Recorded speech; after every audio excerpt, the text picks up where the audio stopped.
Well, Gaffer, it's the Papa John's Trophy tie, second round against West Ham. I suppose the advantage here is that you're at least able to see some of the footage from their previous games in the competition, as opposed to potentially Fulham, when you just get what you're given. Yes, that is true. We have got a lot more footage on them. Pleased that we're at home. That was a good thing about the draw. Obviously, they've got the decision to make whether they wanted it at their place, and they've switched it to ours, so that's a good thing. We're at home again. A game I'm looking forward to.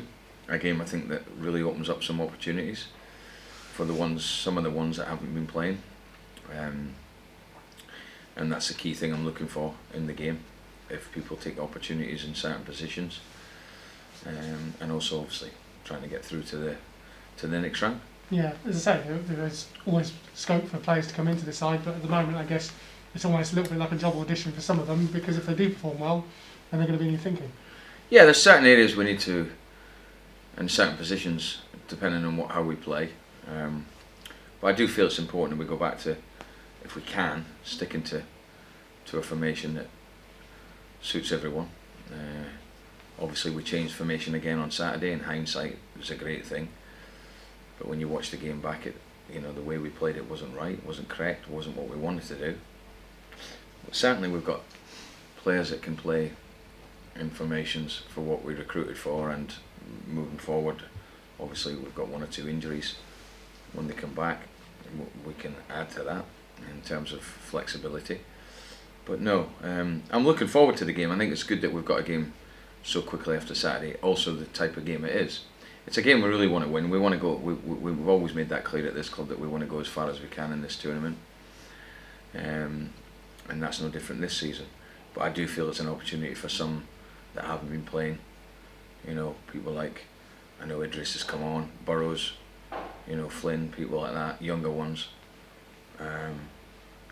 Serhat, Ronnie Edwards. I think it'll be good to see them. Yeah, Serhat has not really been involved in the picture, but obviously he's played enough games at under 21 level in terms of the games you've had arranged to give himself the fitness, or base fitness at least, to at least come into your thinking. Well, what we've done well this season is get lots of games on the training ground. We've got another game next Tuesday, so we've managed to find a way of keeping the players match fit, as opposed to, I think last season we had a bit of a problem where some came in, they were maybe not up to speed, whereas there's no excuses this season because we've had a lot of games, and I think that's been good, and these games have been good for the players. Last time against Barnsley, it was a really good game, a good tempo. The stats and the data that's come out of these games have been good. But it's not all obviously just going to be the under-23s tomorrow.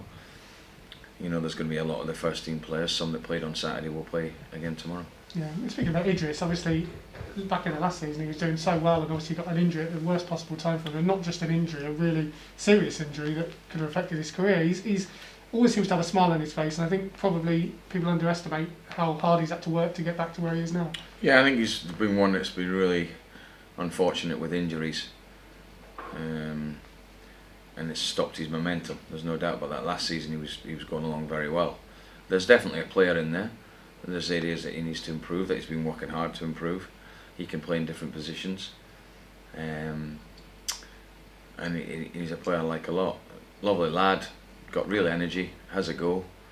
Needs to find a bit more quality, which he knows in the last third, but hopefully by working with him on that, it can improve. And he's just one of a good example of some of the young ones we've got coming through, and really I've maintained all along, been very, very consistent, as I try to be with both the players when I'm speaking to them why they're not playing. That there'll be times when we have to utilise the whole squad, through either injuries, suspensions, loss of form. Unfortunately, it's a bit of the latter that's going on at the moment. Loss of form in terms of individuals, team, loss of good results. So obviously opens up opportunities for others, and tomorrow night really is about that.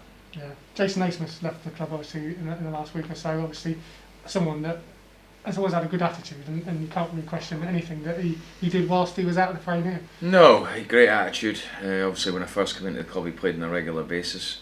We then brought Niall in for competition with him. Then, from nowhere really, we had the opportunity to bring Tomo in, which was always going to make it difficult for him. And so it proved. But a great attitude, lovely lad. I hope he does well. I'm glad he's got sorted out. And you know, he can move on with his career. Obviously, I think you probably would have signed for Hibs, but had a terrible injury up there. But I think again, he's another one that he can walk away probably feeling he's not unhappy about not playing as many games or being left out. But again, he can't walk away saying anything that we've looked after them the same as the rest, really. In terms of an injury update, Dan Butler obviously is still missing. Is he coming along okay as where you want him to be? Where we're at with injuries, Dan Butler will be fit for the Ipswich game, Ricky will be fit for the Gillingham game, and Joe Ward will be fit for the Charlton game. So that's where we're at with those three.